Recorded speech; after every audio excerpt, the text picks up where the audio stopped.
Get away! Get back! Come on! Come on! No! No! No! No!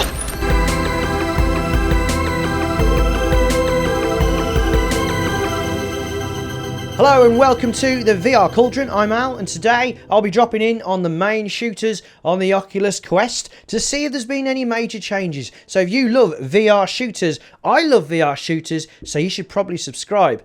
I'd like to revisit them from time to time just to keep you updated on their new updates and any new features. So I'll be looking at Onward, Pavlov Shack, Contractors and Hyperdash. Remember, Onward is on the Oculus Store and the other three are all available for free on SideQuest. Instructions on how to use that are down below in the description. So let's get in quickly, and first up is Onward. Right, in we go. So the Onward release on July 31st was a bit problematic. It was fine on the Quest. I played it on the first day and it ran really well with no game-breaking bugs. But it was the PC Onward players that suffered when the graphics were massively downgraded to help with crossplay. The main issue I had with the graphics on Quest were the absolutely terrible NPC models that were basically unfinished. I'm happy to say that that's been sorted out now, as have their death animations and a few other general bugs, including those with voice chat which made teammates sound like they were underwater. No major content updates since launch, but the game is ticking along nicely with a solid player base. If you haven't played Onward yet, it's definitely worth taking a look. Things that I'd like to see in the future would be an improvement in how drones are used. Currently, it's all too easy to lose track of what the drone is looking at. Despite all that technology you get your hands on, your tablet doesn't even tell you where the drone is or which way it's facing. This is made even worse at night, where I've got no idea what's going on at all most of the time. Having said that, I do still love the drones. Ooh.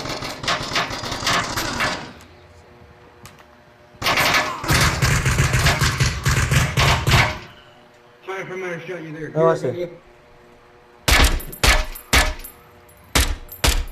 Hey, can you cover me?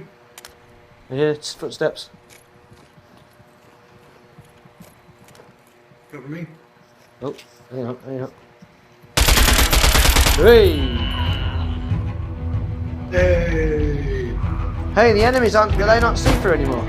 Right, on to Contractors, and we haven't seen any changes since the last time I featured the game in a video about the graphics compared to Pavlov and Onward at the start of August. The game is still technically a demo, but it still has multiple maps, modes, offline and online play, including cross-play with PC, which to me makes it as feature-filled as most full games. This is currently free, remember, and again it's on SideQuest.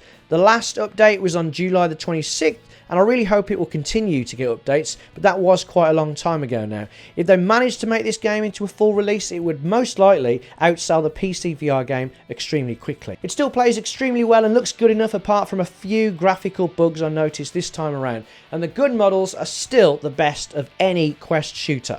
Sadly on Quest there were a total of 2 servers available last night and only 7 players. The PC guy I spoke to said that there were a load of servers for him, and of course that means that those 7 players were not all Quest players. Come on Caveman Studio, do you want to make some money? And if you have a Quest, you owe it to yourself to have a go. It's currently free, remember. SideQuest instructions down below.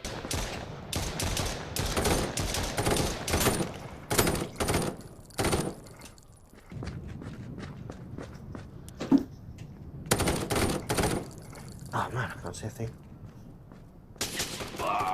Oh, bugger. Smoke grenaded himself so I couldn't see him. He's like Batman.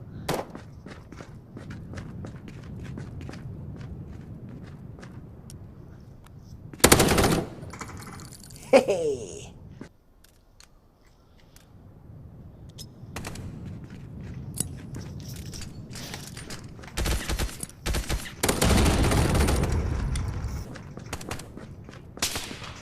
Oof.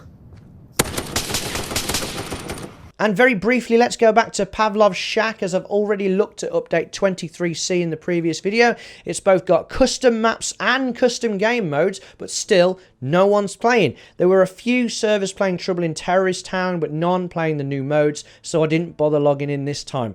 It's a great game, and the update is a good one, but as long as it isn't on SideQuest, people aren't going to be playing it. Get this build on there ASAP, please, or if you're into Pavlov Shack and you've been playing the SideQuest version, check out the link below on how to install this one. If you want to see my video showing the custom maps in Pavlov Shack, there's a link for that down below.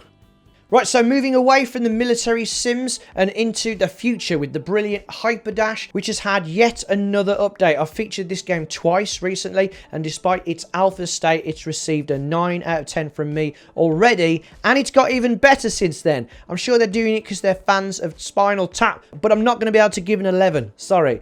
So the latest update addresses various bugs that I didn't know existed, and also introduces a new football style game mode and map, as well as custom helmets. Customization was one of the things I wanted to see in the game, as well as progression. This is a very basic step in the right direction, which introduces different helmet styles unlockable when reaching certain levels. I'm looking forward to much more of this in the future, and I'd especially like to see decal designs similar to those in Echo Combat. So the new game mode is simply called Ball. You're still blasting at people, but this time a ball spawns in the middle of the map. You pick the ball up in the same way you pick up weapons, meaning that the hand holding the ball can no longer shoot a gun or hold a shield. You're then able to pass the ball by pulling the trigger, and when you get to the other side of the map, you shoot the ball into a circular goal using the same method. Hey! There's a goal! Luckily the bots don't know what's going on. This is basically Hyperdash's answer to Echo Arena, and I can see it catching on as long as people decide to play in the first place. It does feel a bit more of a novelty than Echo Arena, but that's probably because the mode came after the combat, whereas Echo Arena was originally designed as a futuristic zero-G sport, and it was the combat that came later.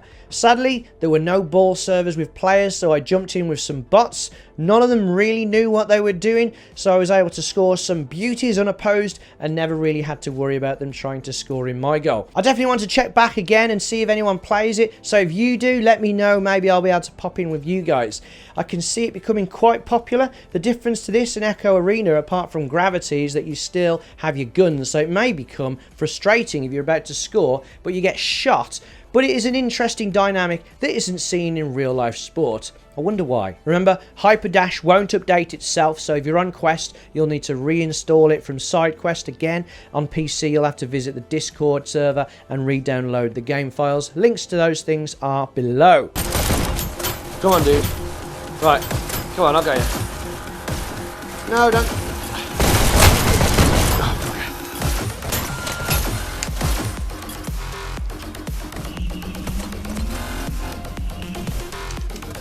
No, let me get away. Get back, come on.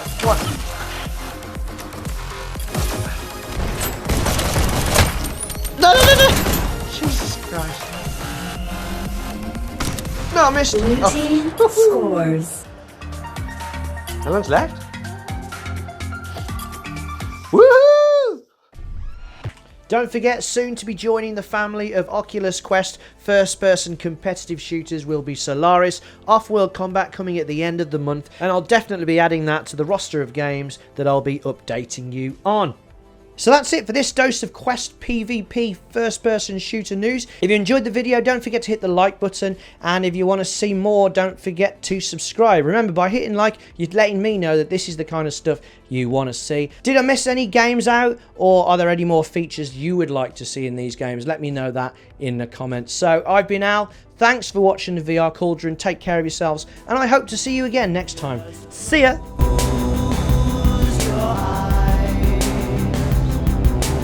Upside down.